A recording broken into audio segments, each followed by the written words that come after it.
ಕೇಳಿದ್ರಲ್ಲ ಈ ಶಬ್ದ, ಗುಬ್ಬಚ್ಚಿಗಳ ಬಗ್ಗೆ. ಅದೇನಪ್ಪ ಇದು, ಇವತ್ತು ಯಾಕೆ ಈ ಗುಬ್ಬಚ್ಚಿಗಳ ಶಬ್ದ, ಈ ಗುಬ್ಬಚ್ಚಿಗಳ ಕ್ಲಿಪ್ಪಿಂಗ್ ಯಾಕೆ ಹಾಕಿದ್ರಿ ಅಂತ ನಿಮಗೆ ಪ್ರಶ್ನೆ ಕಾಡ್ಬೋದು.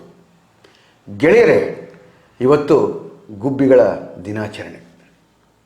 ಇದನ್ನು ನಾವು ಯಾಕೆ ಗುಬ್ಬಚ್ಚಿಗಳ ದಿನಾಚರಣೆ ಮಾಡಬೇಕು, ಇದ್ರ ಬಗ್ಗೆ ಏನು ಮಹಾ ಅಂತ. ಬೇಕಾದಷ್ಟು ಪ್ರಾಣಿ ಪಕ್ಷಿಗಳಿದ್ದಾವೆ, ಅದು ಬಿಟ್ಟು ಬರೀ ಗುಬ್ಬಿಗಳ ಬಗ್ಗೆನೇ ಯಾಕೆ ಇವತ್ತು ದಿನಾಚರಣೆ ಮಾಡಬೇಕು. ಈ ವಿಷಯಗಳ ಸಂಬಂಧಪಟ್ಟಂಗೆ ನಮ್ಮ ಜೊತೆಗೆ ವಿಜ್ಞಾನ ಶಿಕ್ಷಕರು, ಅಂದರೆ ಈಗ ನಿವೃತ್ತಿಗೊಂಡಿದ್ದಾರೆ, ಆದರೆ ಪಕ್ಷಿಗಳ ಬಗ್ಗೆ ಸುಮಾರು ಅಂದರೆ ಅವರ ಇತಿಮಿತಿಯೊಳಗೆ ಕೆಲಸ ಮಾಡಿದಂಥ ದಾಸೇಗೌಡರಿದ್ದಾರೆ. ಅವ್ರನ್ನ ಈ ಕಾರ್ಯಕ್ರಮಕ್ಕೆ ಬರಮಾಡ್ಕೊಳ್ಳೋಣ. ನಮಸ್ಕಾರ ಸರ್. ನಮಸ್ಕಾರ ಸರ್. ನಮಸ್ಕಾರ ಸರ್. ಅದೇ ಈಗ ನಿಮಗೆ ನಾನು ಕೇಳ್ತಿರೋ ಪ್ರಶ್ನೆ ಏನಂತ ಹೇಳಿದ್ರೆ, ಈ ಗುಬ್ಬಚ್ಚಿಗಳ ದಿನಾಚರಣೆಯನ್ನು ಯಾಕೆ ಮಾಡಬೇಕು ಅಂತ. ಈ ಗುಬ್ಬಚ್ಚಿಗಳು ಮಾನವನೊಂದಿಗೆ ಅನಾದಿ ಕಾಲದಿಂದಲೂ ಕೂಡ ಹೆಚ್ಚಿನ ಒಡನಾಟ ಸಂಬಂಧ ಇಟ್ಕೊಂಡು ಬಂದಿರತಕ್ಕಂಥ ಪಕ್ಷಿ ಅಂದರೆ ಗುಬ್ಬಚ್ಚಿ. ಮತ್ತು ನಮಗೆ ಬೆಳಿಗ್ಗೆ 5 ಗಂಟೆಗೆ ನಮ್ಮ ಮಾಳಿಗೆ ಮನೆಗಳಲ್ಲಿ ಮತ್ತು ಹೆಂಚಿನ ಮನೆಗಳಲ್ಲಿ ಗುಡಿಸಲುಗಳಲ್ಲಿ ನಮ್ಮ ಜೊತೆಗೇನೆ ಕುಟುಂಬದ ಸದಸ್ಯರಾಗಿ ನಮ್ಮ ಜೊತೆಗೇನೆ ಒಡನಾಟ ಇಟ್ಕೊಂಡು ನಮ್ಮ ಜೊತೆಗೆ ಜೀವನ ನಡೆಸ್ತಕ್ಕಂಥ ಹಕ್ಕಿ ಅಂದರೆ ಗುಬ್ಬಚ್ಚಿ. ಮತ್ತು ಇದು ಯಾವುದೇ ಪಕ್ಷಿ, ಇವತ್ತು ಕಾಗೆ ಒಳಗೆ ಬಂದರೆ ಅಪಶಕುನ ಅಂತೀವಿ, ಇವತ್ತು ನಾವು ಗುಬ್ಬಚ್ಚಿಯನ್ನು ಭಾಳ ಪ್ರೀತಿಯಿಂದ, ಅನನ್ಯವಾದ ಪ್ರೀತಿಯಿಂದ ನಾವು ಕಾಣ್ತಾ ಇದ್ವಿ ಅದನ್ನು. ಅದೊಂದು. ಮತ್ತು ಇದು ಗುಬ್ಬಚ್ಚಿ ನಮಗೊಂದು ಪಾಠ ಹೇಳ್ಕೊಡ್ತಕ್ಕಂಥ ಪಕ್ಷಿ. ಅದು ಯಾವುದೇ ತನ್ನ ಜೀವನ ವಿಧಾನದಲ್ಲಿ ಹೆಜ್ಜೆ ಗುರುತನ್ನು ಮೂಡಿಸದೆ ಪರಿಸರ ಪರ ಜೀವನವನ್ನು ನಡೆಸ್ಕೊಂಡು ಹೋಗ್ತಕ್ಕಂಥ ಒಂದು ಹಕ್ಕಿ. ಇವತ್ತೇನಾಗಿದೆ ಅಂದರೆ, ನಮ್ಮ ಜೀವನ ಶೈಲಿ, ಆಧುನಿಕ ಜೀವನ ಶೈಲಿ ಬದಲಾಗಿರೋದ್ರಿಂದ ಇವತ್ತು ಗುಬ್ಬಚ್ಚಿಗಳ ಸಂತತಿ ಅಪಾಯದ ಅಂಚಿನಲ್ಲಿದ್ದಾವೆ. ಇವತ್ತು ಅಪಾಯದ ಅಂಚಿನಲ್ಲಿರೋದ್ರಿಂದ ಅವುಗಳನ್ನು ಇವತ್ತು ನಾವು ಉಳಿಸ್ಬೇಕಾಗಿದೆ. ಈ ನಿಟ್ಟಲ್ಲಿ ನಾವಿವತ್ತು ಆ ಉಳಿಸ್ಬೇಕಾಗಿದೆ ಗುಬ್ಬಚ್ಚಿಯ ದಿನವನ್ನು ನಾವು ಇವತ್ತು ಆಚರಣೆ ಮಾಡ್ತಾ ಇದ್ದೀವಿ. ವರ್ಲ್ಡ್ ಗುಬ್ಬಚ್ಚಿ ದಿನ ಅಂತ ಕರಿತಾ ಇದ್ದಾರೆ, ಅಥವಾ ಹೀಗೆ ವಿಶ್ವ ಗುಬ್ಬಚ್ಚಿ ದಿನ ಅಂತೇಳಿ ಇದನ್ನ ಮೊಟ್ಟ ಮೊದಲ ಬಾರಿಗೆ ಸರ್ ಇದು ಮಾರ್ಚ್ 20ನೇ ತಾರೀಕೇನೆ ಮಾಡ್ತಾ ಇದ್ದೀವಿ ನಾವು. ಮೊದಲ ಬಾರಿಗೆ 2010ರಲ್ಲಿ ಆಚರಣೆ ಮಾಡ್ತಾರೆ. ಇದಕ್ಕೆ ನಾವು ಇನಿಷಿಯೇಟ್ ತಗೊಂಡಿದ್ದು ಇಂಡಿಯಾ ಮತ್ತು ಫ್ರಾನ್ಸ್. ಯಾಕೆ ಅವರು ಫ್ರಾನ್ಸ್ನವ್ರು ತಗೊಳ್ಬೇಕು, ಇದು ಇಂಡಿಯಾ ತಾನೇ ಇದು ಗುಬ್ಬಚ್ಚಿ? ಇದು ಇಲ್ಲ, ಹಾಗಂತ ಏನಲ್ಲ, ಅದು ಇಟಲಿಯ ಒಂದು ರಾಷ್ಟ್ರೀಯ ಪಕ್ಷಿ. ಇದು ಇಟಲಿಗೆ ಆ ದೇಶದ ಇದು ರಾಷ್ಟ್ರೀಯ ಪಕ್ಷಿ. ಹಾಗೆ ಅಂತ ಅನ್ನಲ್ಲ. ಯಾಕೆ ಅಂದ್ರೆ ಅವಿನಾಭಾವ ಸಂಬಂಧ, ಆ ಸಂಬಂಧ. ಅದಕ್ಕೆ ನಿಮ್ಮ ಬಗ್ಗೆ ಇನ್ನೊಂದು ಮಾತು ಕೇಳ್ಬಿಡ್ತೀನಿ ನಿಮ್ಮನ್ನ. ಬಹುಶಃ ನೀವೆಲ್ಲ ಚಿಕ್ಕರಿದ್ದಾಗ ಮಕ್ಕಳನ್ನ ಆಡಿಸ್ಬೇಕಾದ್ರೆ ತಾರೆಲೆ ಗುಬ್ಬಿ ತಾತ ಗುಬ್ಬಿ ಅಂತ ಆ ಗುಬ್ಬಚ್ಚಿನ ಕರಿಯುವಂಥದ್ದು ಹೀಗೆ. ಅಂದ್ರೆ ಆ ಮಕ್ಕಳನ್ನ, ಆ ಮಕ್ಕಳು ಕೂಡ ಹಿಂಗೆ ಅಂತಿದ್ವು ಕೈನ, ಹಿಂಗೆ ಗುಬ್ಬಿ ಗುಬ್ಬಿನ ಈ ಥರ. ಅದೇ ಅದು ಈಗ ನೆನಪಾಯ್ತು ನನಗೆ. ಹಾಗಾಗಿ ಈ ಎರಡೂ ದೇಶಗಳು ಗುಬ್ಬಚ್ಚಿಯನ್ನು ಉಳಿಸ್ಬೇಕು ಅಂತ ಒಂದು ಪರಿಕಲ್ಪನೆಯನ್ನು ಮಂದಲಿಟ್ಕೊಂಡು ಇದನ್ನು ವಿಶ್ವಸಂಸ್ಥೆಗೆ ಮುಂದಿಡುತ್ತೆ. ವಿಶ್ವಸಂಸ್ಥೆ ಅದನ್ನು ಒಮ್ಮತದಿಂದ ಒಪ್ಕೊಂಡು ಅವತ್ತಿನಿಂದ 2010ರಿಂದ ಮಾರ್ಚ್ 20ನೇ ತಾರೀಕು ವಿಶ್ವ ಗುಬ್ಬಚ್ಚಿ ದಿನವನ್ನು ಆಚರಣೆ ಮಾಡ್ತಾ ಇದ್ದಾರೆ. ಇದು ಹೆಂಗಿದೆ ಅಂತ ಹೇಳಿದ್ರೆ, ಈ ಗುಬ್ಬಚ್ಚಿ ಬಗ್ಗೆ ವಿಶ್ವ ದಿನಾಚರಣೆ ಇವೆಲ್ಲ ನಡೆದೋಯ್ತು ಸರ್. ನನಗೆ ಈ ಗುಬ್ಬಚ್ಚಿಗಳ ಬಗ್ಗೆ ಅಂದರೆ ಭಾಳಷ್ಟು ಜನ ಹೇಳುವುದು ಏನು ಅಂತ ಹೇಳಿದ್ರೆ, ಬಹುಶಃ ನಮ್ಮ ಚಿತ್ರದುರ್ಗ ಅಲ್ಲಿ ಫಸ್ಟ್ ಟೈಮು ಯಾವಾಗ ವಿಂಡ್ ವಿಲ್ ಹಾಕಿದ್ರು, ಆ ವಿಂಡ್ ವಿಲ್ ಹಾಕಿದ ನಂತರ ಗುಬ್ಬಚ್ಚಿಗಳು ಕಣ್ಮರೆಯಾದ. ಅಂದರೆ ನಿಜನಾ ಅಥವಾ ಸುಳ್ಳ? ಇಲ್ಲ, ಈ ಹೇಳಿಕೆ ಸುಳ್ಳು. ಈಗ ವಿಂಡ್ ಮಿಲ್ ಗಾಳಿ ಯಂತ್ರಗಳನ್ನು ಹಾಕುವುದಕ್ಕಿಂತ ಮುಂಚೆಯೇ ಈ ಗುಬ್ಬಚ್ಚಿಗಳ ಸಂಖ್ಯೆ ಕಡಿಮೆ ಆಗ್ತಾ ಇದೆ. ಹೆಂಗೆ? ಕಾರಣ ಆಧುನಿಕ ಜೀವನ ಶೈಲಿ. ಇವತ್ತು ಮಾಳಿಗೆ ಮನೆ, ಹೆಂಚಿನ ಮನೆ ಮತ್ತು ಗುಡಿಸಲುಗಳನ್ನು ಹೋಗ್ಬಿಟ್ಟು ಇವತ್ತೆಲ್ಲ ತಾರಸಿ ಮನೆಗಳು ಬಂದಿದ್ದಾವೆ. ಅವುಗಳಿಗೆ ಗೂಡು ಕಟ್ಟೋದಕ್ಕೆ ಅಲ್ಲಿ ಸಮಸ್ಯೆ ಆಗ್ತಾ ಇದೆ. ಒಂದು. ಎರಡನೆಯದಾಗಿ ನಮ್ಮ ರೈತರೇನಾಗಿದೆ ಅಂದೀಗ ಆರ್ಥಿಕ ಬೆಳೆಗಳನ್ನು ಕಮರ್ಷಿಯಲ್ ಕ್ರಾಪ್ಸಿಗೆ ಹೋಗಿರೋದ್ರಿಂದ ಧಾನ್ಯಗಳನ್ನು, ಧಾನ್ಯಗಳನ್ನು ಬೆಳೀತಕ್ಕಂಥದ್ದು ಕಡಿಮೆ ಆಗಿದೆ. ಅದು 2ನೇ ಪಾಯಿಂಟು. 3ನೇ ಪಾಯಿಂಟ್ ಏನಂದರೆ, ಇವತ್ತೆಲ್ಲ ನಾವು ಗಿಡ ಮರಗಳನ್ನು ಬೆಳೆಸ್ತಾ ಇದ್ವಿ. ಸರ್ಕಾರನೂ ಕೂಡ ಗಿಡ ಮರಗಳನ್ನು ಅಲ್ಲೆಲ್ಲ ಬೆಳೆಸ್ತಾ ಇದೆ. ಅಲ್ಲಿ ಏನಾಗಿದೆ ಅಂದರೆ ನಾವು ಹಣ್ಣಿನ ಗಿಡಗಳನ್ನು ಬೆಳೆಸ್ತಾ ಇಲ್ಲ. ವೇಗವಾಗಿ ಬೆಳೀತಕ್ಕಂಥ ಗಿಡ ಮರಗಳು ನಮಗೆ ಶೀಘ್ರವಾಗಿ ಬೆಳೀತಕ್ಕಂಥ ಬೇಕು ಅಂತ ಹೇಳ್ಬಿಟ್ಟು ಅದು ಗೂಡು ಕಟ್ಟೋದಕ್ಕೆ ಕೊಂಬೆ ರೆಂಬೆಗಳು ಜಾಸ್ತಿ ಇರಬೇಕು. ಅದಕ್ಕೆ ಗೂಡು ಕಟ್ಟೋದಕ್ಕೆ ಪದೇ ಅಂತ ಇದರಲ್ಲಿ ಗೂಡು ಕಟ್ಕೊಳ್ಳೋದಕ್ಕೆ ಅವಕಾಶ ಇರ್ತಕ್ಕಂಥ ಬೇಕು. ಆದರೆ ಅಂಥ ಮರಗಳನ್ನ ನಾವು ಬೆಳೆಸ್ತಾ ಇಲ್ಲ. ಹಣ್ಣು ಬಿಡ್ತಕ್ಕಂಥ ಮರಗಳನ್ನು ಬೆಳೆಸ್ತಾ ಇಲ್ಲ. ಈ ಎಲ್ಲ ಕಾರಣಗಳಿಂದ ಮತ್ತೆ ನಾವು ಇವತ್ತು ಇದು ಬೆಳೆಗಳಿಗೆ, ನಮ್ಮ ಬೆಳೆಗಳಿಗೆ ಬರುವ ರೋಗಗಳಿಗೆ ನಾವು ವಿಷ ರಾಸಾಯನಿಕಗಳನ್ನು ಸಿಂಪಡಿಸ್ತಾ ಇದ್ವಿ. ಅವುಗಳು ನಮ್ಮ ಆಹಾರವನ್ನು, ಬೆಳೆಗಳಿಗೆ ಬರ್ತಕ್ಕಂಥ ಕೀಟಗಳು, ರೋಗವನ್ನುಂಟು ಮಾಡ್ತಕ್ಕಂಥ ಕೀಟಗಳನ್ನು ಹಿಡಿದು ತಿಂದು ನಮ್ಮ ಬೆಳೆಗಳನ್ನು ರಕ್ಷಣೆ ಮಾಡ್ತಿದ್ವು. ಇವತ್ತೇನಾಗಿದೆ ಅಂದರೆ ನಾವು ಕೀಟನಾಶಕಗಳನ್ನು ಅಲ್ಲಿ ಬಳಸ್ತಾ ಇರೋದ್ರಿಂದ ಅಲ್ಲಿ ಆಹಾರದ ಕೊರತೆ ಉಂಟಾಗಿದೆ. ಅಂದರೆ ನೀವು ಹೇಳೋದು ನೋಡಿದ್ರೆ ಮತ್ತೆ ಇನ್ನೊಂದು ಅಂಶ, ದನಕರುಗಳು ಎಲ್ಲಿರ್ತಾವೋ ಅಲ್ಲಿ ಈ ಗುಬ್ಬಜ್ಜಿಗಳು ಇರ್ತವೆ. ಯಾಕೆ ಅಂತಂದರೆ ದನಕರುಗಳು ತಿಂದಂತಹ ಆಹಾರ ಜೀರ್ಣ ಆಗದೆ ಸಗಣಿನಲ್ಲಿ ಕೆಲವು ಕಾಳುಗಳು ಬೀಳ್ತವೆ, ಹಂಗೆ ಇರ್ತವೆ. ಅವು ಕಾಳುಗಳನ್ನು ಎಕ್ಕಿ ತಿಂತವೆ. ಈ ಎಲ್ಲ ಕಾರಣಗಳಿಂದ ಇವತ್ತು ಗುಬ್ಬಜ್ಜಿಗಳ ಸಂಖ್ಯೆ ಕಡಿಮೆ ಆಗಿದೆ. ಭಾರತದಲ್ಲಿ 50% ಗುಬ್ಬಜ್ಜಿಗಳ ಸಂಖ್ಯೆ ಕಡಿಮೆ ಆಗಿದೆ ಅಂತ ಒಂದು ಸಮೀಕ್ಷೆ ಹೇಳ್ತಾ ಇದೆ. 50%. ಹೀಗಾಗಿ ಏನಾಗಿದೆ ಅಂದರೆ ಪರಿಸರ ಅಸಮತೋಲನಗೊಂಡಿದೆ. ಅಂದರೆ ಮನುಷ್ಯ ಇದು ಅಳಿವಿನ ಅಂಚಿನಲ್ಲಿ ಬಂದಿದ ನಂತರ ಲೆಕ್ಕ. ಈಗ ಅಪಾಯದ ಅಂಚಿನಲ್ಲಿ ಮನುಷ್ಯನೇ ಅಪಾಯದ ಅಲ್ಲ, ಇದು ಗುಬ್ಬಜ್ಜಿಗಳು ಅಲ್ಲ. ಅಂದರೆ ನನಗೆ ಇನ್ನೂ ಒಂದೇನು ಪ್ರಶ್ನೆ ಕಡುತ್ತೆ ಅಂತ ಹೇಳಿದ್ರೆ, ನನಗೆ ಹಿಂದೆ ಯಾರೋ ಒಬ್ಬರು ಹೇಳ್ತಾ ಇದ್ರು, ನಿಮಗೆ ನಿಮ್ಮ ಮನೆಯ ಮುಂದೆ ಅಥವಾ ನಿಮ್ಮ ಏರಿಯಾದ ಮುಂದೆ ಗುಬ್ಬಚ್ಚಿಗಳು ಓಡಾಡ್ತಿದ್ದೇವೆ ಅಂತ ಹೇಳಿದರೆ ಅದು ಅಲ್ಲಿಯ ಒಳ್ಳೆಯ ವಾತಾವರಣದ ಗಾಳಿ ಇದೆ ಅಂತ ಕೇಳಿದ್ದೆ ನಾನು. ಅದು ನಿಜವೂ ಸುಳ್ಳು ಗೊತ್ತಿಲ್ಲ ನನಗೆ. ಇವತ್ತಿನ ಈ ದಿನದ ಈ ವರ್ಷದ ಸಂದೇಶ ಏನು ಅಂದರೆ, ಅದು ನಿಮ್ಮ ವಿಷಯದ ಮೇಲೆ ಹೇಳ್ಬಿಡ್ತೀನಿ ಅದನ್ನು. ಪ್ರಕೃತಿಯ ಸಣ್ಣ ಸಂದೇಶವಾಹಕರಿಗೆ ಗೌರವ ನೀಡುವುದು. ಪ್ರಕೃತಿಯ ಸಣ್ಣ ಅಂದರೆ ಪುಟ್ಟ ಗುಬ್ಬಚ್ಚಿ, ಅದು ಭಾಳ ಸಣ್ಣದು. ಸಂದೇಶವಾಹಕರಿಗೆ ಇವತ್ತು ನಾವು ಗೌರವ ನೀಡುವುದು ಅಂತ ಒಂದು ಸಂದೇಶ ಇದೆ. ಇದು ಸಂದೇಶವಾಹಕ ಅಂತ ಯಾಕೆ ಪದ ಬಳಸಿದ್ರು ಅಂದರೆ, ಗುಬ್ಬಜ್ಜಿಗಳು ಅಲ್ಲಿದ್ದಾವೆ ಅಂದರೆ ಅದು ಒಂದು ಸಂದೇಶ ನೀಡುತ್ತೆ. ಆ ಗುಬ್ಬಜ್ಜಿಗಳು ಅಲ್ಲಿಲ್ಲ ಅಂದರೆ ಅದು ಒಂದು ರೀತಿಯ ಸಂದೇಶ ನೀಡುತ್ತೆ. ಹೆಂಗೆ ಅಂತಂದರೆ, ಗುಬ್ಬಜ್ಜಿಗಳು ಅಲ್ಲಿದ್ದಾವೆ ಅಂದರೆ ಅಲ್ಲಿನ ಪ್ರಕೃತಿ ಸಮತೋಲನದಲ್ಲಿದೆ. ಅಲ್ಲಿ ಗುಬ್ಬಜ್ಜಿಗಳು ಇಲ್ಲ ಅಂದರೆ ಅಲ್ಲಿ ಪರಿಸರ ಹದಗೆಟ್ಟಿದೆ, ಅಸಮತೋಲನಗೊಂಡಿದೆ ಅಂತ ಒಂದು. ಆಮೇಲೆ ಅಲ್ಲಿನ ಭೌಗೋಳಿಕ ಜಿಯೋಗ್ರಫಿಕಲ್ ಬ್ಯಾಕ್ಗ್ರೌಂಡು ಕೂಡ ಹಾಳಾಗಿದೆ ಅನ್ನೋ ಒಂದು ಸಂದೇಶವನ್ನು ನೀಡ್ತಾವೆ. ಹಾಗಾಗಿ ಈ ವರ್ಷದ ಸಂದೇಶ ಅದು, ಅವರಿಗೆ ನಾವು ಗೌರವ ಕೊಡಬೇಕು ಅನ್ನೋ ಸಂದೇಶವನ್ನು. ಸರ್, ಬರೀ ಗೌರವ ಕೊಡೋದಲ್ಲ ಸರ್, ಅವ್ರನ್ನ ನೋಡ್ಕೊಳ್ಳೋದು ಹೆಂಗೆ ಅಂತ ಭಾಳ ಇಂಪಾರ್ಟೆಂಟ್ ಹೇಳಿದ್ರೆ, ಈಗ ನಾವು ಮಾತಾಡ್ತೀವಿ ಭಾಳ ಮಾತಾಡೋದೇ ನಮ್ಮ ಕೆಲಸ. ಏನಂತ ಹೇಳಿದ್ರೆ ಗುಬ್ಬಚ್ಚಿಗಳನ್ನ ದಿನಾಚರಣೆ ಮಾತಾಡಿದ್ರೆ ಹೆಂಗಿದೆ ಅಂತ ಹೇಳಿದ್ರೆ, ಈ ದಿನಾಚರಣೆಗಳು ಮಸ್ತ್ ಬರ್ತದೆ. ತಾಯಿ ದಿನಾಚರಣೆಯ, ತಂದೆ ದಿನಾಚರಣೆ, ಹಂಗೇನು ಗುಬ್ಬಚ್ಚಿ ದಿನಾಚರಣೆ, ಈ ದಿನಾಚರಣೆಗಳಲ್ಲಿನೂ ಗುಬ್ಬಚ್ಚಿನೂ ಬಂದೋಗುತ್ತೆ. ಆದರೆ ನಾವು ಗುಬ್ಬಚ್ಚಿಗಳನ್ನು ಯಾಕೆ ಕಾಪಾಡಬೇಕು, ಆ ಕಾಪಾಡೋದ್ರಿಂದ ಏನೇನು ಅನುಕೂಲ ಆಗುತ್ತೆ ಅನ್ನೋದ್ರ ಬಗ್ಗೆನೂ ಭಾಳ ಇಂಪಾರ್ಟೆಂಟ್ ಅನಿಸುತ್ತೆ ನನಗೀಗ. ಈಗ ನಿಮ್ಮ ಪ್ರಶ್ನೆ ಇದೆಯಲ್ಲ, ಗುಬ್ಬಚ್ಚಿಗಳನ್ನು ಕಾಪಾಡಬೇಕು ಅನ್ನೋ ಪ್ರಶ್ನೆ ಇದೆಯಲ್ಲ, ಇದು ಮನುಕುಲದ ಪ್ರತಿನಿಧಿಯಾಗಿ ಈ ಪ್ರಶ್ನೆನ ಕೇಳ್ತಾ ಇದ್ರಿ ನೀವು. ಈ ಪ್ರಶ್ನೆ ದುರಹಂಕಾರದ ಪ್ರಶ್ನೆ, ಇದು ದೌರ್ಜನ್ಯದ ಪ್ರಶ್ನೆ. ಇದು ಏನಂತಂದ್ರೆ, ನಾವು ಯಾರು ಕಾಪಾಡಕ್ಕೆ? ಅವು ಪಾಡಿಗೆ ಅವು ಕಾಪಾಡ್ಕೊಳ್ತವೆ ಅಂತ. ನಾವು ಯಾರು ಕಾಪಾಡೋದಕ್ಕೆ? ನಾವ್ಯಾರು ಅಲ್ಲ ಅಂತ. ನಾವು ಯಾರು ಅಲ್ಲ. ನೋಡಿ, 150 ಮಿಲಿಯನ್ ವರ್ಷಗಳ ಹಿಂದೆ ಡೈನೋಸಾರಸ್ ಅಂತೇಳಿ ಆ ಡೈನೋಸಾರಸ್ ಅಲ್ಲಿ ಆರ್ಕಿಯಾಪ್ಟರಿಕ್ಸ್ ಅಂತ ಒಂದು ಪ್ರಾಣಿ ಇತ್ತದು. ಅವುಗಳಿಂದ ಈ ಪಕ್ಷಿಗಳ ವಿಕಾಸ ಆಗಿದೆ ಅಂತ ಹೇಳ್ಬಿಟ್ಟು ವಿಜ್ಞಾನ ಹೇಳುತ್ತೆ. 150 ಮಿಲಿಯನ್ ವರ್ಷಗಳ ಹಿಂದೆ ಇದ್ದಾಗ ಅವಾಗಿನಿಂದಲೇ ಕೂಡ ಇವು ವಿಕಾಸ ಆಗಿ ಬಂದಿರತಕ್ಕಂಥವು. ಈಗ ನಮ್ಮ ಈ ಭೂಮಿಯ ಮೇಲೆ ಏನು ಸಕಲ ಜೀವರಾಶಿಗಳಿದಾವಲ್ಲ, ಅವೆಲ್ಲವೂ ಕೂಡ ನಮಗಿಂತ ಮುಂಚೆ ಈ ಭೂಮಿಯಲ್ಲಿ ವಿಕಾಸ ಆಗಿರೋಂಥವು. ನಾವು ಕೊನೆಯದಾಗಿ ಈ ಭೂಮಿ ಮೇಲೆ ಬಂದಿರೋರು.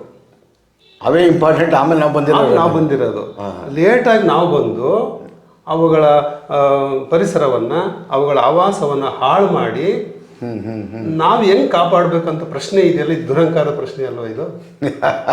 ಅಲ್ಲ, ನನ್ನ ಪ್ರಶ್ನೆ ಏನಂತ ಹೇಳಿದ್ರೆ, ಅಲ್ಲ ನಿಮ್ಮದು ಅಲ್ಲ ಅದು ಸರಿ ಸರ್, ಅಲ್ಲ ನೀವು ಹೇಳ್ತಿರೋದು ನನಗೆಲ್ಲ ಅರ್ಥ ಆಯ್ತು. ಅಲ್ಲ ದುರಹಂಕಾರ ಅಂತಲ್ಲ, ನೀವು ಹೇಳ್ತಿರೋದು ನೋಡಿದ್ರೆ ಅವರು ಫಸ್ಟ್ ಇರೋದು, ನಾವು ಆಮೇಲೆ ಬಂದಿರೋದು, ಅವ್ರ ಜಾಗ ನಾವು ಆಕ್ಯುಪೈ ಮಾಡ್ಕೊಂಡಿದ್ದೀವಿ. ಆಕ್ಯುಪೈ ಮಾಡ್ಕೊಂಡು ನಾವು ಈ ಥರ ಅಲ್ಲ, ನಾವು ತಪ್ಪಿತಸ್ಥ ಅಪರಾಧಿ ಮನೋಭಾವದಿಂದ ಈ ಪ್ರಶ್ನೆ ಕೇಳಬೇಕು.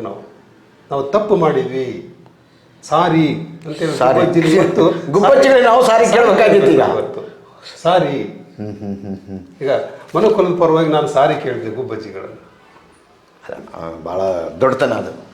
ನನಗೆ ಅನ್ಸೋದು ಏನಂತ ಹೇಳಿದ್ರೆ, ನಾವು ಭಾಳ ಅಹಂಕಾರದವರು ಜನ, ನಮಗೆ ಭಾಳ ಅಹಂಕಾರ ಇದೆ ನಮಗೆ. ಈಗ ನಾವು 40 ಲಕ್ಷ ವರ್ಷಗಳ ಹಿಂದೆ ಈ ಭೂಮಿಯ ಮೇಲೆ ದ್ವಿಪಾದಿಗಳಾಗಿ ವಿಕಾಸ ಆಗಿ ಆಗಿ ಆಗಿ ಬಂದು ನಾವು ಈ ಸ್ಥಿತಿಗೆ ಬಂದಿದ್ವಿ, ಕಡೆಯದಾಗಿ ಬಂದಿರೋಂಥದ್ದು. ಹಾಗಾಗಿ ನಾವು ತಪ್ಪಿತಸ್ಥ ಅಪರಾಧಿ ಭಾವನೆಯಿಂದ ನಮ್ಮ ತಪ್ಪನ್ನು ತಿದ್ಕೋಬೇಕು. ನಾವು ತಪ್ಪನ್ನು ತಿದ್ದಿಕೊಳ್ಳೋಕೆ ಏನಂದರೆ, ನಾವು ಪರಿಸರವನ್ನು ನಾಶ ಮಾಡ್ದಂಗೆ ನಾವು ಅದನ್ನು ಅಭಿವೃದ್ಧಿಗೆ ಬಿಡಬೇಕು. ಅದನ್ನು ನೀವು ಸುಮ್ಮನೆ ಇರ್ರಿ, ತನ್ನಷ್ಟಕ್ಕೆ ತಾನೇ ಪರಿಸರ ಅಭಿವೃದ್ಧಿ ಆಗುತ್ತೆ, ತನ್ನಷ್ಟಕ್ಕೆ ತಾನೇ ಪ್ರಾಣಿ ಪಕ್ಷಿಗಳು ಹೆಚ್ಚಾಗ್ತವೆ. ಆದರೆ ಈಗ ತುರ್ತು ಇದೆ, ಅದು ಲೇಟ್ ಪ್ರೋಸೆಸ್. ಅದು ತನ್ನಷ್ಟಕ್ಕೆ ತಾನೇ ನೇಚರ್ ಅಭಿವೃದ್ಧಿ ಆಗ್ತಕ್ಕಂಥದ್ದು ಲೇಟ್ ಪ್ರೋಸೆಸ್. ಆದರೆ ಇವತ್ತು ನಾವು ತುರ್ತಾಗಿರೋದ್ರಿಂದ ಆ ಗುಬ್ಬಚ್ಚಿಗಳಿಗೆ ನಾವು ಕ್ಷಮೆ ಕೇಳಿ ನಾವು ತಪ್ಪು ಮಾಡಿದ್ವಿ ಅಂತ ಹೇಳ್ಬಿಟ್ಟು ಅವಕ್ಕೆ ನಾವು ಏನು ತುರ್ತು ಕ್ರಮ ಕೈಗೊಳ್ಳಬೇಕು ಅನ್ನೋದನ್ನು ನಾವು ನೋಡಬೇಕಾಗತ್ತೆ. ಏನು ಸರ್, ಯಾವ ಥರ ಮಾಡಬೇಕು? ಈಗ ಸಾಮಾನ್ಯವಾಗಿ ಎಲ್ಲರೂ ಕೂಡ ಈಗೆಲ್ಲ ಮಾಡ್ತಾ ಇದ್ದಾರೆ. ಈ ಬೇಸಿಗೆ ಕಾಲ ಬಂತು ಅಂದರೆ ಅದು ಸರ್ಫೇಸ್ ವಾಟರ್, ಮೇಲೆ ನೀರು ಸಿಗೋದಿಲ್ಲ. ಇವತ್ತೆಲ್ಲ ಅದು ಕೂಡ ಭೂಗರ್ಭದಲ್ಲಿ ಬೋರಲ್ಲಿ ನೀರು ಆ ಥರ ಆಗಿದೆ. ಹಾಗಾಗಿ ನಾವೇನು ಮಾಡಬೇಕು ಅಂದರೆ, ಎಲ್ಲೆಲ್ಲಿ ತಮ್ಮ ಮನೆಗಳ ಮುಂದೆ ಇನ್ನೆಲ್ಲೆಲ್ಲ ಕೂಡ ಸಾಧ್ಯ ಆಗುತ್ತೆ ಅಲ್ಲೆಲ್ಲ ಕೂಡ ಅವಕ್ಕೆ ಕುಡಿಯೋ ನೀರಿನ ವ್ಯವಸ್ಥೆ ಮಾಡಬೇಕು. ಮತ್ತು ಒಂದಿಷ್ಟು ಆಹಾರದ ವ್ಯವಸ್ಥೆನೂ ಮಾಡಬೇಕು, ಕಾಳುಗಳನ್ನು ವ್ಯವಸ್ಥೆ ಮಾಡಬೇಕು. ಇದ್ರ ಜೊತೆಗೇನೆ ನಾವು ಹಣ್ಣಿನ ಮರಗಳನ್ನು ಬೆಳೆಸಬೇಕು, ಗೂಡು ಕಟ್ಟಲು ಸಹಾಯ ಆಗ್ತಕ್ಕಂಥ ಗಿಡಮರಗಳನ್ನು ಬೆಳೆಸಬೇಕು. ಮತ್ತೆ ಸರ್ಕಾರ ಒಂದು ನೀತಿ ರೂಪಿಸ್ಬೇಕು. ಇಲ್ಲಿ ಸರ್ಕಾರ ಇವತ್ತು ನೋಡ್ರಿ, ದೊಡ್ಡ ಸಿಟಿಗಳಲ್ಲಿ ಗುಬ್ಬಿಗಳೇ ಇಲ್ಲ. ಇವತ್ತು ಹಳ್ಳಿಗಳಲ್ಲೇ ಇಲ್ಲ ಅಂದ್ರೆ ದೊಡ್ಡ ಸಿಟಿಗಳ ಶಬ್ದ ಮಾಲಿನ್ಯ, ವಾಯು ಮಾಲಿನ್ಯ, ಈ ಎಲ್ಲ ಕಾರಣಗಳಿಂದ ಗುಬ್ಬಿಗಳ ಸಂಖ್ಯೆ ಕಡಿಮೆ ಆಗೋಗಿದೆ. ಇವತ್ತು ಮನೆ ಕಟ್ಟುವಾಗ ಇವತ್ತು ನೋಡ್ರಿ, ಪಾರಿವಾಳಗಳು ಮನೆ ದೊಡ್ಡ ಕಟ್ಟಡದ ಮೇಲೆ ಹೋಗಿದ್ದಾವೆ, ಅಲ್ಲಿ ವಾಸ ಮಾಡ್ತಾ ಇದ್ದಾವೆ ಎಲ್ಲವು. ಹಾಗಾಗಿ ಈ ಗುಬ್ಬಿಗಳಿಗೂ ಕೂಡ ವಾಸ ಮಾಡೋದಕ್ಕೆ ದೊಡ್ಡ ಸರ್ಕಾರಿ ಕಟ್ಟಡಗಳ ಮೇಲಾದರೂ ಕೂಡ ಒಂದಿಷ್ಟು ಗೂಡುಗಳನ್ನು ಮಾಡಿದರೆ. ನೀವು ಹೇಳೋದು ಸರಿ ಸರ್. ಈಗ ಮಾಡಿದರೆ ಸರ್ಕಾರ ಹೆಂಗಿದೆ ಅಂತ ಹೇಳಿದ್ರೆ, ಅದಕ್ಕೆ ಒಂದ್ಸತಿ ಕಣ್ಣು ಇರಲ್ಲ, ಒಂದ್ಸತಿ ಕಿವಿನೂ ಇರಲ್ಲ. ಪಾರ್ಕ್ಗಳಲ್ಲಿ ಅದೇ ಸರ್ಕಾರದ ಪಾರ್ಕ್ಗಳೇ ಈಗ ಖಾಲಿ ಬಿದ್ದಿದ್ದಾವೆ. ಪಾರ್ಕ್ಗಳಲ್ಲೇ ಗಿಡ ಮರಗಳಿಲ್ದಂಗೆ ಆಗೋಗಿದ್ದಾವೆ. ಯಾಕಂತ ಹೇಳಿದ್ರೆ ಎಲ್ಲ ಒಂಥರ ಕುರ್ಚಿಲು ಸ್ಟೈಲಾಗಿದೆ, ಅವು ಬಿಟ್ಬಿಡೋಣ. ಆದರೆ ನನಗೆ ಅನ್ಸೋದು ಏನಂತ ಹೇಳಿದ್ರೆ, ನೀವು ಹೇಳ್ತಿರೋದೆಲ್ಲರೂ ಈಗ ಮಾಡೋಣ, ಹೀಗೆ ಮಾಡಬೇಕಂತ ಹೇಳ್ತಿದ್ದೀವಿ. ನಾವೇನು ಮಾಡ್ಬೇಕು ಹಂಗಂದ್ರೆ, ಆ್ಯಕ್ಚುಲಿ ನಾನು ಅಂದರೆ ನನ್ನಿಂದ ಏನಾದರೂ ಮಾಡೋಕ್ಕೆ ಸಾಧ್ಯತೆ ಇದ್ದರೆ ಅದನ್ನು ಮಾಡಬೇಕಾಗತ್ತೆ. ಈಗ ಅಂದರೆ ಅದು ಬಿಟ್ಟು ಸಾಮೂಹಿಕವಾಗಿ ಹೇಳೋದು ಬೇರೆ ನಾವು ಅಲ್ಲ ಸರ್. ಸಾಮೂಹಿಕವಾಗಿ ಎಲ್ಲ ಹೇಳ್ತೀವಿ, ನೀವು ಅದನ್ನು ಮಾಡಿ, ನೀವು ಅದನ್ನು ಗಿಡ ಬೆಳೆಸ್ರಿ. ಈಗ ಹೆಂಗಿದೆ ಅಂತ ಹೇಳಿದ್ರೆ, ಪ್ರತಿ ಮನೆಯ ಮುಂದೂ ಕಾಂಕ್ರೀಟ್ ಕಾಡಾಗೋಗಿದೆ. ಶೋಕಿ ಗಿಡ ಬೆಳೆಸ್ತಾ ಇದ್ವಿ ನಾವು. ಹೌದು, ಆರ್ನಮೆಂಟಲ್ ಪ್ಲಾಂಟ್ಸ್ ಅನ್ನು ಹೆಚ್ಚಿಗೆ ಬಳಸ್ತಾ ಇದ್ವಿ ನಾವು ಅವತ್ತೆಲ್ಲ ಅಲ್ವಾ. ಬೇಗ ಬೆಳಿಬೇಕು, ಬೇಗ ನಾವು ಅಭಿವೃದ್ಧಿ ಆಗಬೇಕು ಪರಿಸರ ಅಂತ ಅಲ್ಲ. ಅದಲ್ಲ ಅದು ಬಹಳ ಇಂಪಾರ್ಟೆಂಟ್. ಅದಲ್ಲ, ನೈಸರ್ಗಿಕವಾಗಿ ಏನು ಬೆಳೆಯಕ್ಕೆ ಹಣ್ಣಿನ ಗಿಡಗಳು ಬೆಳೆಯಕ್ಕೆ ಸಾಧ್ಯ ಅಂಥವುಗಳನ್ನು ನಾವು ಬೆಳೆಸಬೇಕಾಗಿದೆ. ಅದು ಇನ್ನೊಂದು ಬಂದಿದೆ, ನಮ್ಮಂತಲ್ಲ, ಹಳ್ಳಿ ರೈತರಲ್ಲೂ ಒಂದು ರೀತಿಯಲ್ಲಿ ಬಂದೋಗಿದೆ. ಈ ಹಣ್ಣಿನ ಬಗ್ಗೆ ಬೆಳೆದ್ಬಿಟ್ರೆ ರಾತ್ರಿ ಹಣ್ಣನ್ನು ಕಿತ್ಕೊಂಡೋಗ್ಬಿಡ್ತಾರೆ. ಇದು ಭಾಳ ಇದು ಹೆಂಗಿದೆ ಅಂತ ಹೇಳಿದ್ರೆ, ಯಾರೇ ಆಗಲಿ, ನಾನು ಸುಮಾರು ಹಳ್ಳಿಗಳಲ್ಲಿ ನಾನು ಬೇರೆ ವಿಚಾರಗಳ ಬಗ್ಗೆ ಹೋದಾಗ ಯಾವುದಾದ್ರು ತರಕಾರಿ ಬೆಳೆಸ್ಕೊಳ್ರೆ ಬಿಡಿ ಸರ್, ಬೇರೆಯವ್ರು ಬಂದು ಕಿತ್ಕೊಂಡೋಗ್ಬಿಡ್ತಾರೆ, ಅದಕ್ಕೆ ನಾವೇ ಬೆಳೆಸ್ಬೇಕು ಅಂತ. ಅಲ್ಲ, ಕಾಡು ಹಣ್ಣುಗಳು ಕಾಡಿನಲ್ಲಿ, ಪಾರ್ಕ್ಗಳಲ್ಲಿ, ಅರಣ್ಯ ಇಲಾಖೆ, ಇದಕ್ಕೆ ಸಂಬಂಧಪಟ್ಟ ಇಲಾಖೆಗಳೆಲ್ಲವೂ ಕೂಡ ಬೇರೆ ಗಿಡಗಳನ್ನು ನೆಡೋ ಬದಲಿಗೆ ಇಂಥ ಗಿಡಗಳನ್ನು ನೆಡಲಿ. ಅಂದ್ರೆ ನೀವು ಹೇಳ್ತೀರ ಈಗ ನಮ್ಮಲ್ಲಿ ಈ ಬಯಲು ಸೀಮೆಗೆ ಬಂದ್ರೆ ಕಾರೆ ಹಣ್ಣು, ಜಿವೆ ಹಣ್ಣು, ಬೋರೆ ಹಣ್ಣು, ಆಮೇಲೆ ಇದು ಆಲದ ಜಾತಿಯ ಮರಗಳು ಬರ್ತವೆ. ಇದು ಜಿವೆ ಹಣ್ಣು ಅಂತ ಬರ್ತದೆ. ಜಿವೆ ಹಣ್ಣು ಅಂತಹ ಮರಗಳನ್ನ ಬೆಳೆಸಿದಾಗ ಅಲ್ಲಿ ಸಮೃದ್ಧವಾದ ಪಕ್ಷಿಗಳು ಬರ್ತವೆ ಮತ್ತೆ ನೆರಳು ಆಗುತ್ತೆ. ಜಿವೆ ಹಣ್ಣು ನೋಡಿದ್ರೆ ಭಯಂಕರ ನೆರಳಾಗುತ್ತೆ. ಇವು ರೈತನ ಮಿತ್ರರು ನಮಗೆ, ಅವರು ಪಕ್ಷಿಗಳು. ಅದೇ ನಮಗೆ ಗೊತ್ತಾಗಿದ್ದಾಗ ಅಂತ ಹೇಳಿದ್ರೆ, ಈ ಮೊದಲು ನಾವೆಲ್ಲ ಓದ್ಬೇಕಾದ್ರೆ ಹಂಗಿತ್ತು, ಏನು ರೈತರ ಮಿತ್ರ ಗುಬ್ಬಚ್ಚಿಗಳು ಅಂತ ಇತ್ತು. ಹೇಗೆ ಅಂತ ಹೇಳಿದ್ರೆ, ನೀವು ಮೇರೆಗೆ ಇದನ್ನ ಬೆಳೆಸಿ ದೊಡ್ಡದು ಐಟಮು. ಅವು ಏನು ಮಾಡ್ತಿದ್ವು ಅಂತ ಹೇಳಿದ್ರೆ, ಸಜ್ಜೆ ನವಣೆ ಆದರೆ ಅವು ಮೇಲೆ ಕೂತ್ಕೊಂಡು ತಿಂತೇವೆ, ನಿಮ್ಮ ಕೆಳಗಡೆ ಇರ್ಬೋದಾದಂಥ ಈ ಕ್ರಾಪ್ಗಳಿಗೆ ತೊಂದರೆ ಆಗಲ್ಲ ಅಂತ. ಹೌದು. ಈಗ ಅದು ಹೋಗಿದೆಯಲ್ಲ, ಏಕ ಬೆಳೆ ಪದ್ಧತಿ ಬಂದೋಗ್ಬಿಟ್ಟಿದೀವಲ್ಲ. ಹೌದು, ಏಕ ಬೆಳೆ ಪದ್ಧತಿ ಬಂದಿದ್ವಿ. ಆಮೇಲೆ ಇವತ್ತು ಧಾನ್ಯಗಳನ್ನು ಬೆಳೀತಕ್ಕಂಥ ಧಾನ್ಯದ ಬೆಳೆಗಳನ್ನು ಹಾಕಿದಾಗ ಏನಾಗುತ್ತಂದರೆ, ಅಲ್ಲೊಬ್ಬ ಇಲ್ಲೊಬ್ಬ ರೈತ ಹಾಕಿದಾಗ ಏನಾಗುತ್ತಂದರೆ, ಪಕ್ಷಿಗಳ ಗುಂಪೆ ಹಿಂಡು ಬರುತ್ತೆ ತಿಂದ. ಇವತ್ತು ರೈತನಿಗೂ ಕೂಡ ನಷ್ಟ ಆಗ್ತಾ ಇದೆ. ಎಲ್ಲರೂ ಇದನ್ನೇ ಆಹಾರದ ಸರಪಣಿಯಲ್ಲಿ ಕೊಂಡಿ ಕಳಿಸಿದಾಗ ಏನಾಗುತ್ತೆ ಅನ್ನೋದಕ್ಕೆ ಇದೊಂದು ಉದಾಹರಣೆ. ನಿಸರ್ಗದಲ್ಲಿರ್ತಕ್ಕಂಥ ಆಹಾರದ ಸರಪಣಿ ಕೊಂಡಿ ಕಳಿಸ್ತಾ ಇದೆ. ಆ ಕೊಂಡಿ ಕಳಚಬಾರ್ದು. ಈಗ ಒಂದು ಗುಬ್ಬಚ್ಚಿಗಳೆಲ್ಲ ನಾಶ ಆದವು ಅಂತಂದರೆ ಅವುಗಳ ಆಹಾರವಾಗಿರ್ತಕ್ಕಂಥ ಕೀಟಗಳು ಹೆಚ್ಚಾಗ್ತದೆ. ಕೀಟಗಳು ಹೆಚ್ಚಾಯಿತು ಅಂತಂದರೆ ನಮ್ಮ ರೈತನ ಬೆಳೆ ಮೇಲೆ ಒತ್ತಡ ಬೀಳುತ್ತೆ. ಅವಾಗ ಇಳುವರಿ ಕಡಿಮೆ ಆಗುತ್ತೆ. ಇಳುವರಿ ಕಡಿಮೆ ಆಯಿತು ಅಂದರೆ ಮಾನವನಿಗೆ ಆಹಾರದ ಕೊರತೆ ಉಂಟಾಗುತ್ತೆ. ಆ ಮಾನವನಿಗೆ ಆಹಾರದ ಕೊರತೆ ಉಂಟಾಯಿತು ಅಂದರೆ ಮಾನವನಲ್ಲಿ ನ್ಯೂನ ಪೋಷಣೆಗಳಿಂದ ಬರ್ತಕ್ಕಂಥ ಕಾಯಿಲೆಗಳು ಬರ್ತವೆ. ಅದು ಹೆಂಗಿದೆ ನೋಡ್ರಿ, ಅದು ಲಿಂಕ್ ಹೆಂಗಿದೆ, ಕೊಂಡಿ ಹೆಂಗಿದೆ. ನಿಸರ್ಗದಲ್ಲಿ ಇರ್ತಕ್ಕಂಥ ಒಂದು ಚೈನ್ ಇದು, ಸರಪಳಿ. ಇದನ್ನು ನಾವು ಬ್ಯಾಲೆನ್ಸ್ ಮಾಡ್ಬೇಕು. ಇದನ್ನು ಮಾಡ್ತಾ ಇಲ್ಲ. ಅಂದರೆ ಎಷ್ಟು ಮಟ್ಟಿಗೆ ಆಗಿದ್ದೀವಿ ಅಂತ ಹೇಳಿದ್ರೆ, ಅಂದರೆ ನಮ್ಮ ಗೆಳೆಯರೇ, ನನ್ನ ಪ್ರಶ್ನೆ ಏನಂತ ಹೇಳಿದರೆ, ಗುಬ್ಬಿಗಳ ಬಗ್ಗೆ ನಾವು ಮಾತಾಡ್ತಾನೇ ಇರ್ತೀವಿ, ಅದೇ ದಿನಾಚರಣೆ ಥರ. ಆದರೆ ಸರಿ, ಆದರೆ ನಾನು ಆವಾಗಲೇ ಮೊದಲು ಪ್ರಶ್ನೆ ಕೇಳಿದಂಗೆ ನೀವು ಹೇಳಿದ್ರಿ, ಈಗ ವಾಯು ಮಾಲಿನ್ಯ ಎಲ್ಲ ಆಗೋಗಿದೆ, ಹಂಗಾಗಿ ಪಕ್ಷಿಗಳು ಕಣ್ಮರೆಯಾಗಿದೆ ಅಂತ. ಹಂಗಾದ್ರೆ ಇದಕ್ಕೂ ವಿಂಡ್ ಮಿಲ್ಗೆ ಏನು ಸಮಸ್ಯೆ ಇಲ್ಲ ತಾನೇ? ಅದಕ್ಕೆ ವಿಂಡ್ ಮಿಲ್ಗೂ ಮತ್ತು ಈ ಪಕ್ಷಿಗಳಿಗೂ ಯಾವುದೇ ಸಂಬಂಧ ಇಲ್ಲ. ಇದನ್ನ ಇದು ಇನ್ನೊಂದು ಮೊಬೈಲ್ ಹೇಳ್ತಾರೆ, ಟವರಿಂದ ಭಾಳ ರೇಡಿಯೇಷನ್ಸ್ ಬರ್ತದೆ ಅಂತ ಹೇಳ್ಬಿಟ್ಟು. ಪ್ರೊಫೆಸರ್ ಮಾಧವ ಗಾಡ್ಗೀಳ್ ಅಂತ ಹೇಳ್ಬಿಟ್ಟು ವಿಜ್ಞಾನಿಗಳು IAS ನಲ್ಲಿ ಕೆಲಸ ಮಾಡಿದ್ರು ಅವರು. ಅವರ ಜೊತೆಗೆ ನಾವು 2 ವರ್ಷ ಕೆಲಸ ಮಾಡಿದ್ವಿ. ಮಾಡಿದಾಗ ಇದನ್ನೆಲ್ಲವನ್ನು ಕೂಡ ಚರ್ಚೆ ಮಾಡ್ತಾ ಇದ್ವಿ. ಅವಾಗ ಅವ್ರು ಹೇಳಿದ್ದೇನು, ಮೊಬೈಲ್ ರೇಡಿಯೇಷನ್ನಿಂದ ಪಕ್ಷಿಗಳಿಗೆ ತೊಂದರೆ ಇಲ್ಲ, ಮತ್ತು ಈ ವಿಂಡ್ ಮಿಲ್ಗಳಿಂದಲೂ ಕೂಡ ಪಕ್ಷಿಗಳಿಗೆ ತೊಂದರೆ ಇಲ್ಲ ಅಂತ ಒಂದು ಸಂಶೋಧನೆ, ಅವ್ರು ಮಾಡಿದಂಥ ಸಂಶೋಧನೆ ನಾವು ಚರ್ಚೆ ಮಾಡಿದ್ವಿ ಒಂದು ಸಾರಿ.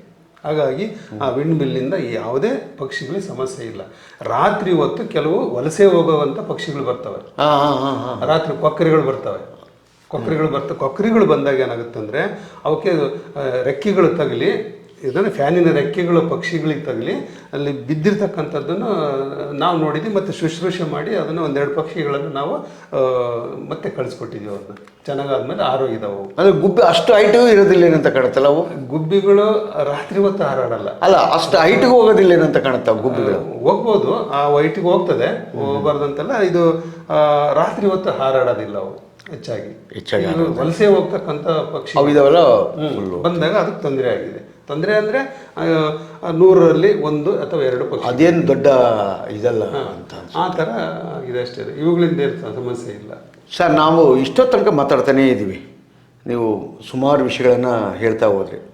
ಆದರೆ ಸರ್ಕಾರ ಬಿಟ್ಬಿಡಿ, ನಾವು ಏನನ್ನ ಮಾಡಬೇಕು ಒಬ್ಬ ವ್ಯಕ್ತಿಯಾಗಿ. ಅಂದರೆ ನನಗೆ ಇನ್ನೊಂದು ಪ್ರಶ್ನೆ ಉಳಿದಿದ್ದೇನಂತ ಹೇಳಿದ್ರೆ, ಮೊನ್ನೆ ಎಲ್ಲೋ ಓದ್ತಾ ಇದ್ದೆ ನಾನು, ಜೇನುಹುಳು ಕಡೇ ಪಕ್ಷ ಅದು ಹೋಯ್ತು ಅಂತ ಹೇಳಿದ್ರೆ, ಅದರ ಸಂತತಿನೇ ಹೋಯ್ತು ಅಂದರೆ ಮನುಷ್ಯನ ಸಂತತಿನೂ ಮುಗಿಯುತ್ತೆ ಅಂತ ಓದಿದ್ದೆ ನಾನು ಒಂದು ಕಡೆಗೆಲ್ಲ.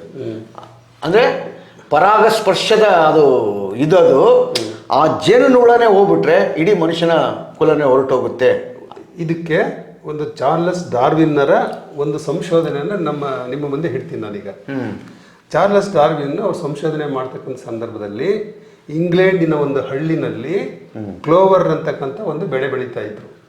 ಆ ಕ್ಲೋವರ್ ಬೆಳೆ ರೈತರು ಬೆಳೀತಿದ್ದ ಹಳ್ಳಿನಲ್ಲಿ ಎಲ್ಲ ರೈತರು ಕೂಡ ಸೇಮ್ ಒಂದೇ ಥರ ಬೆಳೆ, ಒಂದೇ ತರಹದ ಗೊಬ್ಬರ ಹಾಕೋದು, ನೀರು ಹಾಕೋದು ಎಲ್ಲ ಬೆಳೀತಾ ಇದ್ರು.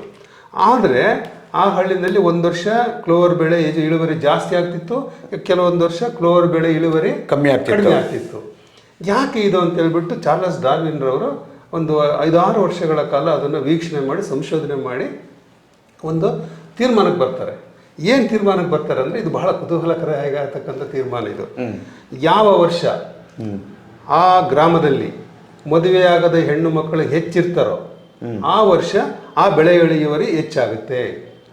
ಯಾವ ವರ್ಷ ಮದುವೆಯಾಗದ ಹೆಣ್ಣು ಮಕ್ಕಳು ಕಡಿಮೆ ಇರ್ತಾರೋ ಆ ವರ್ಷ ಬೆಳೆ ಇಳುವರಿ ಕಡಿಮೆ ಆಗುತ್ತೆ ಅಂತ ಒಂದು ತೀರ್ಮಾನಕ್ಕೆ ಬರ್ತಾರೆ.